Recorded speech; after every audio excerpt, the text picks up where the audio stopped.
हरे कृष्णा दोस्तों, राधे राधे। आप सभी को संतान सप्तमी की हार्दिक शुभकामनाएं। जिस प्रकार से अहोई अष्टमी का व्रत संतान से जुड़ा हुआ होता है, संतान की दीर्घायु, संतान के सुगत भविष्य और उन्हें हर संकट से बचाने के लिए या संतान प्राप्ति के लिए रखा जाता है, उसी तरह संतान सप्तम का व्रत भी अपने आप में विशेष महत्व है। इस दिन माता पिता या दोनों में से कोई भी एक संतान सप्तमी का व्रत रख सकते। संतान सप्तमी का व्रत रखने से घर में खुशहाली, समृद्धि का आशीर्वाद तो मिलता ही है। इस दिन संतान से जुड़ी हुई हर समस्याओं का निवारण भी हो जाता है। इस शुभ दिन पर भगवान शिव और माता पार्वती जी के साथ ही भगवान श्री कृष्ण के बाल स्वरूप की पूजा करके व्रत की कथा का श्रवण करना चाहिए। तो प्रिय भक्तजनों, अब आपको सुनाते हैं संतान सप्तमी की कथा। आपसे अपनी संतान की दीर्घायु के लिए, उनके सुखद भविष्य की कामना के लिए इस कथा को सच्चे मन से जरूर सुनिए। एक दिन महाराज युधिष्ठिर ने भगवान श्री कृष्ण से कहा, हे प्रभु, कोई ऐसा उत्तम व्रत बतलाइए जिसके प्रभाव से मनुष्य को अनेकों संसारिक क्लेश दुख दूर होकर वे पुत्र और पत्रवाई एक बार हो जाए। एक बार लोमस ऋषि ब्रह्मराज की मथुरापुर में वासुदेव जी के घर गए। ऋषि राज को आया देखकर वे दोनों अत्यंत प्रसन्न हुए और उनके उत्तम आसन पर बैठाकर उनका अनेक प्रकार से वंदन और सत्कार किया। फिर मुनि के चरणों तक से अपने घर और शरीर को पवित्र किया। वह प्रसन्न होकर उनको कथा सुनाने लगे। कथा को कहते हुए लोमस ऋषि ने कहा कि हे देवकी, दुष्ट दुराचारी पापी कंस ने तुम्हारे कई पुत्र मार डाले हैं, जिसके कारण तुम्हारा मन अत्यंत दुखी है। इसी प्रकार राजा नहुस की पत्नी चंद्रमुखी भी दुखी रहा करती थी, किंतु उसने संतान सप्तमी का व्रत विधि विधान सहित, जिसके प्रताप से उनको संतान का सुख मिला। यह सुनकर देवकी जी ने हाथ जोड़कर मुनि से कहा, हे ऋषिराज, कृपा करके रानी चंद्रमुखी का संपूर्ण वृत्तांत और इस व्रत को विस्तार सहित मुझे बताइए, जिससे मैं भी इस दुख से मुक्ति पा सकूं। तब लोमस ऋषि ने कहा, हे देवकी, अयोध्या के राजा नहुस थे। उनकी पत्नी चंद्रमुखी अपने नाम के अनुरूप ही अत्यंत सुंदर थी। उनके नगर में विष्णुगुप्त नाम का एक ब्राह्मण रहता था, जिसकी पत्नी का नाम भद्रमुंची और सुंदरी थी। रानी और ब्राह्मणी में अत्यंत प्रेम और मित्रता थी। एक दिन वे दोनों सरयू नदी में स्नान करने के लिए गई। वहाँ उन्होंने देखा कि अन्य बहुत सी स्त्रियाँ सरयू नदी में स्नान करके निर्मल वस्त्र पहनकर एक मंडप में शंकर जी और पार्वती जी की मूर्ति स्थापित करके पूजा कर रही थी। रानी और ब्राह्मणी ने यह देखकर उन स्त्रियों से पूछा कि बहनों, तुम यह किस देवता का और किस कारण से पूजन व्रत आदि कर रही हो? यह सुनकर स्त्रियां कहने लगी कि हम संतान सप्तमी का व्रत कर रहे हैं और हमने भगवान शिव और पार्वती जी का पूजन और अक्षत आदि से ससुपचार विधि से किया है कि सब इसी पुण्य व्रत का विधान। यह सुनकर रानी और ब्राह्मणी ने भी इस व्रत को करने का मन ही मन संकल्प लिया और फिर वे दोनों अपने घर वापस लौट आई। ब्राह्मणी भद्रमुंची चंद्रमुखी राजमत के कारण कभी इस व्रत को करती, कभी नहीं करती, कभी भूल हो जाती। कुछ समय के बाद दोनों की मृत्यु हो गई। अपने दूसरे जन्म में रानी बंदरिया और ब्राह्मणी ने मुर्गी की योनि पाई, परंतु ब्राह्मणी मुर्गी की योनि में भी कुछ नहीं भूली और भगवान शंकर तथा माता पार्वती जी का ध्यान करती रही। उधर रानी बंदरिया की योनि में भी सब कुछ भूल गए। कुछ समय के बाद दोनों ने यह देह भी त्याग दी। अब इनका तीसरा जन्म फिर से मनुष्य योनि में। उस ब्राह्मणी ने एक ब्राह्मणी के यहाँ कन्या के रूप में जन्म लिया और उस ब्राह्मण कन्या का नाम भूषण देवी रखा तथा विवाह गोकुल निवासी अग्निशल ब्राह्मण से कर दिया गया। भूषण देवी इतनी सुंदर थी कि वह आभूषण रहित होते हुए भी अत्यंत सुंदर लगती थी। यहाँ तक कि कामदेव की पत्नी रति भी उसके सम्मुख लज्जा थी। भूषण देवी के अत्यंत सुंदर सर्वगुण संपन्न चंद्रमा के समान धर्मवीर, कर्मनिष्ठ, सुशील स्वभाव वाले 8 पुत्र हुए। ये सब भगवान शिव के इस दिव्य और पावन व्रत का ही पुनीत फल था। दूसरी ओर शिव विमुख रानी के गर्भ से भी कोई पुत्र नहीं हुआ। वह निसंतान दुखी रहने लगी। रानी और ब्राह्मणी में जो प्रीति पहले जन्म में थी वह अब भी बनी रही। रानी जब वृद्धावस्था को प्राप्त होने लगी तब उसके गूंगा, बहरा और बुद्धिहीन अल्पायु वाला एक पुत्र हुआ। वह भी 9 वर्ष की आयु में इस क्षण भंगुर संसार को छोड़कर चला गया। अब तो वह रानी पुत्र शोक से अत्यंत दुखी और व्याकुल रहने लगी। देवयोग से भूषण देवी ब्राह्मणी रानी के यहाँ अपने पुत्रों को लेकर पहुंची। रानी का हाल सुनकर उसे भी बहुत दुख हुआ, किंतु इसमें किसी का क्या वश। कर्म और प्रारब्ध के लिखे हुए को तो स्वयं ब्रह्मा जी भी नहीं मिटा सकते। रानी कर्म थी, अपने संकल्प को भूल गई थी, इसी कारण उसे दुख भोगना पड़ा।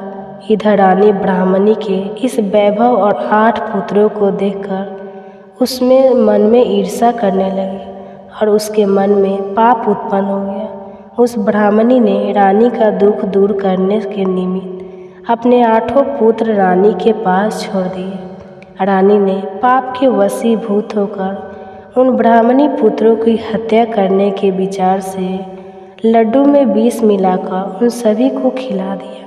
परंतु भगवान शंकर और माता पार्वती की कृपा से एक भी बालक की मृत्यु नहीं हुई। यह देखकर रानी तो अत्यंत आश्चर्यचकित हो गई और इस रहस्य का पता लगाने की उसने मन में ठान ली।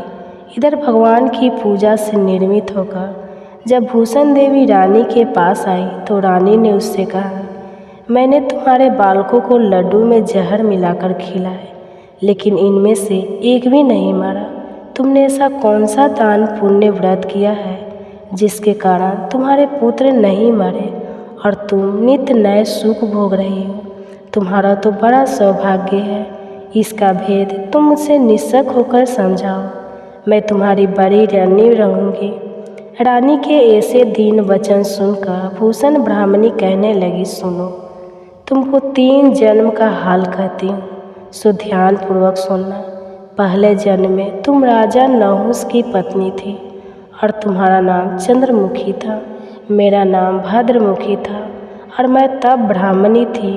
हम तुम अयोध्या में रहते थे और मेरा और तुम्हारा बड़ा प्रेम था। एक दिन हम तुम दोनों सरयू नदी में स्नान करने गए और दूसरी स्त्री को संतान सप्तमी का उपवास शिव जी का पूजन अर्चन करते देखकर हमने भी इस उत्तम व्रत को करने की प्रतिज्ञा की, किंतु तुम सब भूल गई और झूठ बोलने का दोष तुमको लगा, जिसे तुम आज भी भोग रही हो। और मैंने इस व्रत को आचार विचार सहित नियम पूर्वक सदैव किया और आज भी करती हूँ। दूसरे जन्म में तुमने बंदरिया का जन्म लिया और मुझे मुर्गे की योनि मिली। भगवान शंकर की कृपा से इस व्रत के प्रभाव तथा भगवान को इस जन्म में भी मैं नहीं भूली और निरंतर उस व्रत को नियम अनुसार करती रही। तुम अपने बंदरिया के जन्म में भी उस संकल्प को भूल गई। मैं तो समझती हूँ कि तुम्हारे ऊपर यह जो भारी संकट है उसका एकमात्र यही कारण है और दूसरा इसका कोई कारण हो ही नहीं बहन। इसलिए तो मैं कहती हूँ कि आप सभी संतान सप्तमी के व्रत को विधि सहित करें, जिससे आपका यह संकट दूर हो जाएगा। लोमस ऋषि ने कहा, हे देवकी, भूषण ब्राह्मणी के मुख से अपने पूर्व जन्म की कथा तथा व्रत संकल्प इत्यादि सुनकर रानी को पुरानी सारी बातें याद आ गई और वह सच्चे मन से पश्चाताप करने लगा तथा भूषण ब्राह्मणी के चरणों में पड़कर क्षमा याच करने लगी और भगवान शंकर माता पार्वती जी की अपार महिमा के गीत गाने लगे। उस दिन से रानी ने नियम अनुसार संतान सप्तमी का व्रत, जिसके प्रभाव से रानी को संतान सुख भी मिला और संपूर्ण सुख भोग कर रानी शिव लोक को गई। भगवान शंकर के व्रत का ऐसा प्रभाव है कि रास्ते से भटका हुआ मनुष्य भी अपने रास्ते पर चलने लगता है और अनंत ऐश्वर्य भोग कर अंत में मोक्ष प्राप्त करता है। लोमा ऋषि ने आगे कहा, हे देवकी, इसलिए मैं तुमसे भी कहता हूँ कि तुम भी इस व्रत को करने का संकल्प अपने मन में करो तो तुमको भी संतान सुख मिलेगा। इतनी कथा सुनकर देवकी जी हाथ जोड़कर लोमस ऋषि से पूछने लगी, हे ऋषिराज, मैं इस पुण्यदायी उपवास को अवश्य करूँगी, किंतु आप इस कल्याणकारी और संतान सुख देने वाले उपवास का विधान नियम अति विस्तार से समझाइए।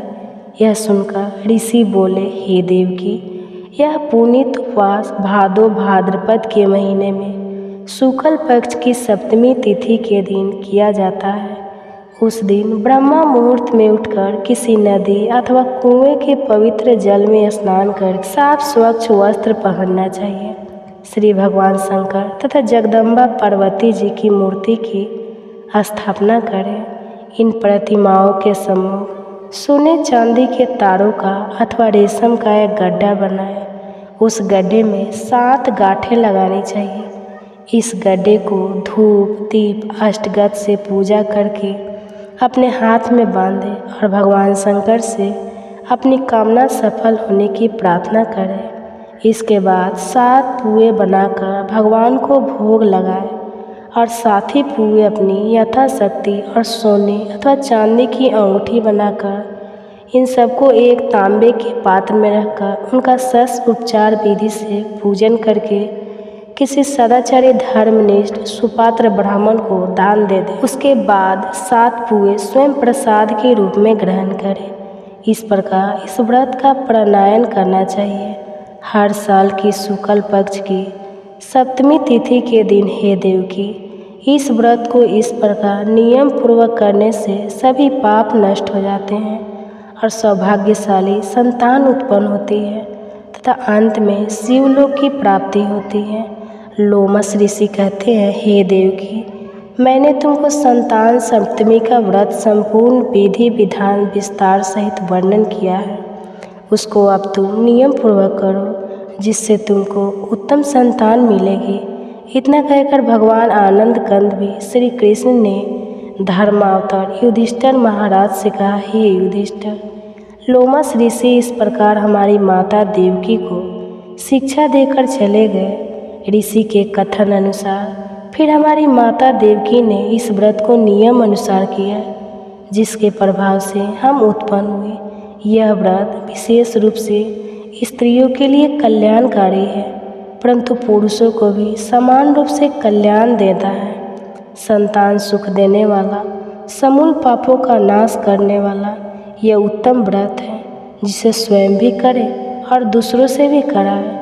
नियम पूर्वक जो कोई इस व्रत को करता है और भगवान शंकर तथा माता पार्वती की सच्चे मन से आराधना करता है, निश्चय ही अमर पद प्राप्त करके अंत में शिवलोक को जाता है। कथा समाप्त हुआ। धन्यवाद। नमस्कार दोस्तों, जय माता दी। दोस्तों, नवरात्रि माँ दुर्गा के 9 अलग अलग रूपों की पूजा एवं आराधना का समय होता है। नवरात्रि में माँ का हर रूप ही भक्तों को सुख समृद्धि और शांति देने वाला है। अब मैं भक्तों के एक छोटे से प्रयास से ही माँ तुरंत प्रसन्न होकर उसकी झोली खुशियों से भर देती है। वह एक उसकी छोटी सी भूल भी कई बार माँ को नाराज भी कर देती है। अर्थात जितनी जल्दी माँ प्रसन्न होती है, उतनी ही जल्दी रुष्ट हो जाती है। अब हम सभी को निरंतर प्रयास करना चाहिए, माँ को हम सदैव प्रसन्न रखें। इसलिए नवरात्रि की 9 दिनों में कुछ खास उपाय करके हम माँ दुर्गा को प्रसन्न कर सकते हैं और उनकी कृपा से हमारे जीवन में सुख समृद्धि की प्राप्ति कर सकते हैं। तो आज की इस वीडियो में हम आपको बताने जा रहे हैं नवरात्रि में गौ माता की पूजा का क्या महत्व है और गौ माता को हमें कौन सी चीज़ें अर्पण करनी चाहिए तथा गौ माता की पूजा करते समय कौन सी बातों का ध्यान रखना चाहिए। इस भी एक महत्वपूर्ण बातें जानेंगे। तो दोस्तों, भगवान श्री कृष्ण कहते हैं कि गाय इस समस्त संसार की माँ है। गाय दिव्य प्राणी है। जिस घर में गाय रहती है, उस घर के सभी वास्तु दोष भी दूर हो जाते हैं। गाय में सभी देवी देवताओं का वास है। साथ माँ दुर्गा भी गाय के अंदर निवास करती है। इसलिए गौ माता की सेवा करने से माँ दुर्गा की कृपा प्राप्त की जा सकती है। इसके साथ ही यदि आप नवरात्रि में विशेष रूप से गौ माता की पूजा करते हैं या आपके द्वार पर गौ माता अचानक प्रकट हो जाती है तो इसे बहुत ही शुभ संकेत माना गया है। इसलिए यदि आपके भी द्वार पर नवरात्रि के 9 दिनों के दरमियान गौ माता आती है तो उनका आदर सम्मान अवश्य करें। धर्म ग्रंथों के अनुसार गाय में सभी देवी देवताओं का निवास है, अतः गाय की पूजा करने से समस्त देवी देवताओं की पूजा का फल प्राप्त होता है। घर पर कभी नक्षत्रों का प्रभाव पड़ता है।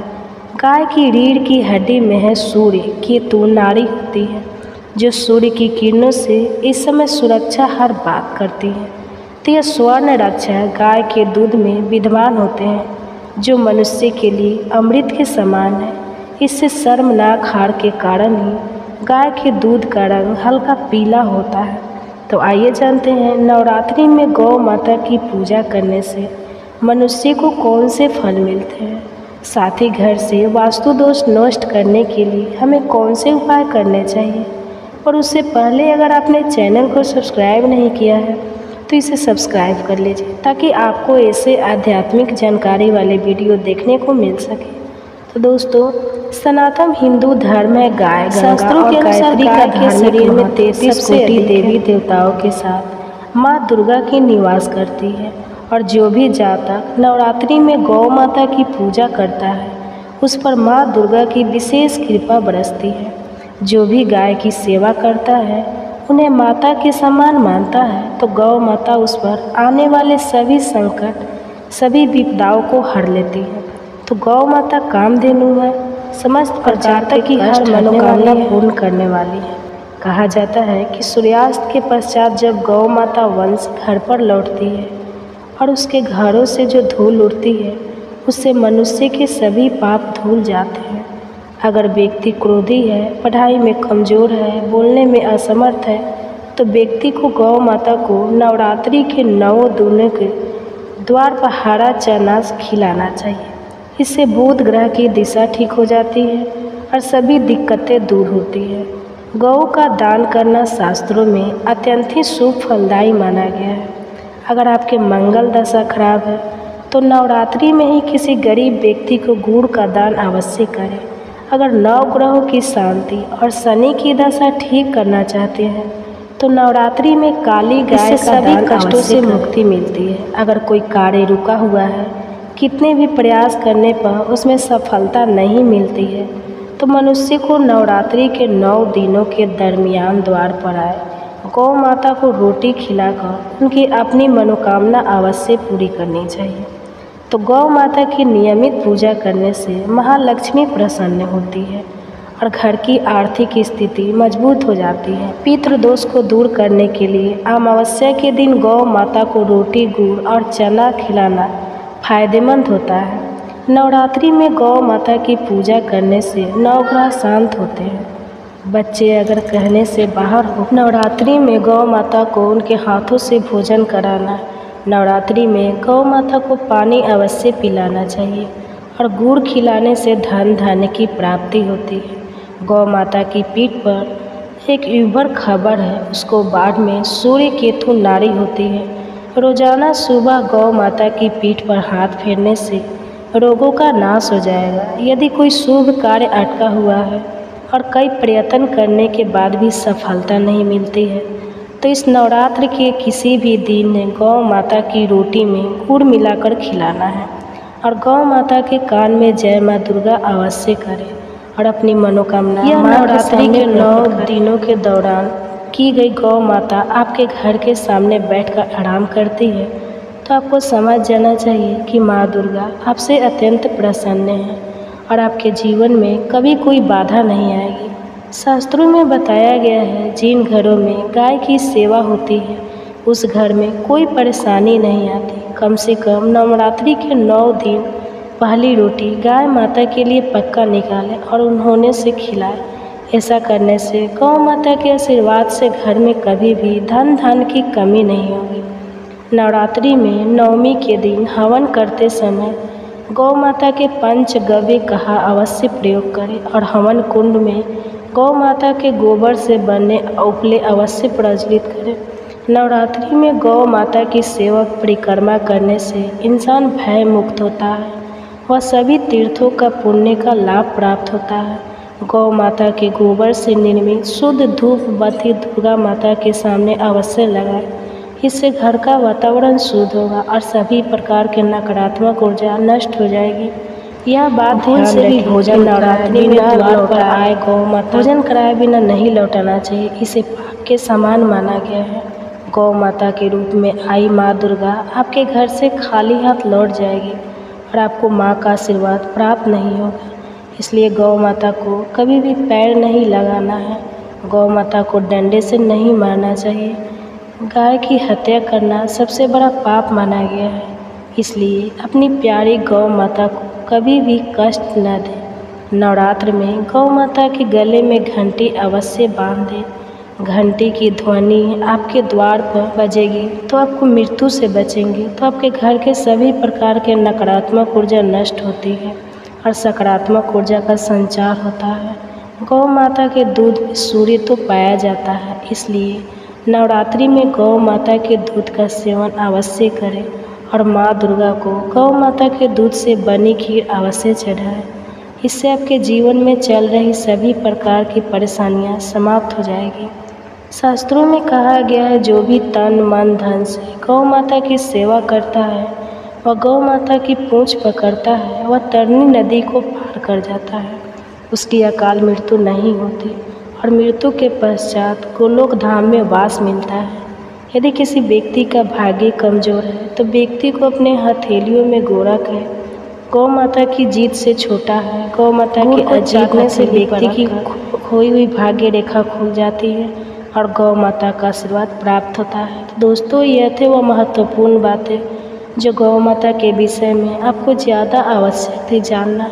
अगर ये जानकारी आपको पसंद आई हो तो वीडियो को लाइक करें और कमेंट में जय माँ दुर्गा जरूर लिखें। इस महीने में प्रतिदिन श्रीमद् भागवत महापुराण की कथा सुननी चाहिए। इससे सभी प्रकार के पापों का नाश होता है, घर में सुख समृद्धि आती है और मोक्ष की प्राप्ति होती है। तो आज के अध्याय में श्री सुखदेव जी कहते हैं, परीक्षित भगवान श्री कृष्ण सबके मन की बात जानते हैं। वे ब्राह्मणों के परम भक्त, उनके कलेश के नाशक तथा संतों के एकमात्र आश्रय हैं। वे पूर्वक प्रकार से उन ब्राह्मण देवता के साथ बहुत देर तक बातचीत करते रहे। अब वे अपने प्यारे सखा उन ब्राह्मण से तनिक मुस्कुराकर विनोद करते हुए बोले। उस समय भगवान श्री कृष्ण उन ब्राह्मण देवता की ओर प्रेम भरी दृष्टि से देख रहे थे। भगवान श्री कृष्ण ने कहा, ब्राह्मण, आप अपने घर में मेरे लिए क्या उपहार लाए हैं? मेरी प्रेमी भक्त जब प्रेम से थोड़ी सी वस्तु भी मुझे अर्पण करते हैं तो वह मेरे लिए बहुत हो जाती है, परंतु मेरे भक्त यदि बहुत सी सामग्री भी मुझे भेंट करते हैं तो उससे मैं संतुष्ट नहीं होता। जो पुरुष प्रेम भक्ति से फल फूल अथवा पता पानी में से कोई भी वस्तु मुझे समर्पित करता है तो मैं शुद्ध चित्त भक्त का वह प्रेम भार केवल स्वीकार ही नहीं करता बल्कि तुरंत भोग लगा लेता हूँ। पर भगवान श्री कृष्ण के ऐसा कहने पर भी उन ब्राह्मण देवता ने लज्जावश उन लक्ष्मीपति को वे 4 मुट्ठी चूड़े नहीं दी। उन्होंने संकोच से अपना मुंह नीचे कर लिया था। परीक्षित भगवान श्री कृष्ण समस्त प्राणियों के हृदय का एक एक संकल्प और उनका अभाव भी जानते हैं। उन्होंने ब्राह्मण के आने का कारण, उनके हृदय की बात जान ली। अब विचार करने लगे कि एक तो यह मेरा प्यारा सखा है, दूसरे इसने पहले कभी लक्ष्मी की कामना से मेरा भोजन नहीं किया है। इस समय ये अपनी पतिव्रता पत्नी को प्रसन्न करने के लिए उसी के आग्रह से यहाँ आया है। अब मैं इसे ऐसी संपत्ति दूंगा जो देवताओं के लिए भी अत्यंत दुर्लभ है। भगवान श्री कृष्ण ने ऐसा विचार करके उनके वस्त्र में से चिथड़े की एक पोटली में बंधा हुआ चूड़ा, यह क्या है ऐसा कहकर स्वयं ही छीन लिया और बड़े आदर से कहने लगे, प्यारे मित्र, यह तो तुम मेरे लिए अत्यंत प्रिय भेंट लेकर आए हो। ये चूड़े न केवल मुझे बल्कि सारे संसार को तृप्त करने के लिए प्राप्त है। ऐसा कहकर वे उसमें से एक मुट्ठी चूड़ा खा गए और दूसरी मुट्ठी जो ही भरी रुक्मणी के रूप में स्वयं भगवती लक्ष्मी जी ने भगवान श्री कृष्ण का हाथ पकड़ लिया, क्योंकि वे तो एकमात्र भगवान के प्रणय हैं, उन्हें छोड़कर और कहीं जा नहीं सकती। रुक्मणी जी ने कहा, विश्वास मन बस मनुष्य को इस लोक में तथा मरने के बाद परलोक में समस्त संपत्तियों की समृद्धि प्राप्त करने के लिए यह एक मुट्ठी चुराई बहुत है, क्योंकि अपने के लिए इतना ही प्रसन्नता का हेतु बन जाता है। परीक्षित ब्राह्मण देवता उस रात को भगवान श्री कृष्ण के महल में ही रहे। उन्होंने बड़े आराम से वहाँ खाया पिया और ऐसा अनुभव किया मानो बैकुंठ में ही पहुँच गया हो। परीक्षित श्री कृष्ण के ब्राह्मण को प्रत्यक्ष रूप में कुछ भी ना मिला, फिर भी उन्होंने उनसे कुछ मांगा नहीं। वे अपने चित्त की करतूत पर कुछ लज्जित से होकर भगवान श्री कृष्ण के दर्शन जनित आनंद में डूबते उतरा अपने घर की ओर चल पड़े। वे मन ही मन सोचने लगे, अहो कितने आनंद और आश्चर्य की बात है। ब्राह्मण को अपना इष्ट देव मानने वाले भगवान श्री कृष्ण की ब्राह्मण भक्ति आज मैंने अपनी आँखों से देख ली। धन्य है जिनके वक्षस्थल पर स्वयं लक्ष्मी जी सदा विराजमान रहती है। उन्होंने मुझ अत्यंत दरिद्र को अपने हृदय से लगा लिया। कहा तो मैं अत्यंत पापी और दरिद्र हूँ, कहा लक्ष्मी के एकमात्र आश्रय भगवान श्री कृष्ण, परंतु उन्होंने यह ब्राह्मण है ऐसा कहकर मुझे अपनी भुजाओं में भरकर हृदय से लगा लिया। इतना ही नहीं, उन्होंने मुझे उस पलंग पर सुलाया जिस पर उनकी प्राण प्रिय रुक्मणी जी शयन करती है, मानो मैं उनका सगा भाई हूँ। कहाँ तक कहूँ मैं थका। देवताओं के आराध्य देव होकर भी ब्राह्मणों को अपना इष्ट देव मानने वाले प्रभु ने पाँव दबाकर अपने हाथों खिला पिला कर मेरी अत्यंत सेवा सोच की और देवता के समान मेरी पूजा की। स्वर्ग मोक्ष पृथ्वी और असातल की संपत्ति तथा समस्त योग सिद्धियों की प्राप्ति का मूल उनके चरणों की पूजा ही है। फिर भी परम दयालु श्री कृष्ण ने यह सोचकर मुझे थोड़ा सा भी धन नहीं दिया कि कहीं यह दरिद्र धन पाकर बिल्कुल मतवाला ना हो जाए और मुझे ना भूल बैठे। इस मन ही मन विचार करते करते ब्राह्मण देवता अपने घर के पास पहुंच गए।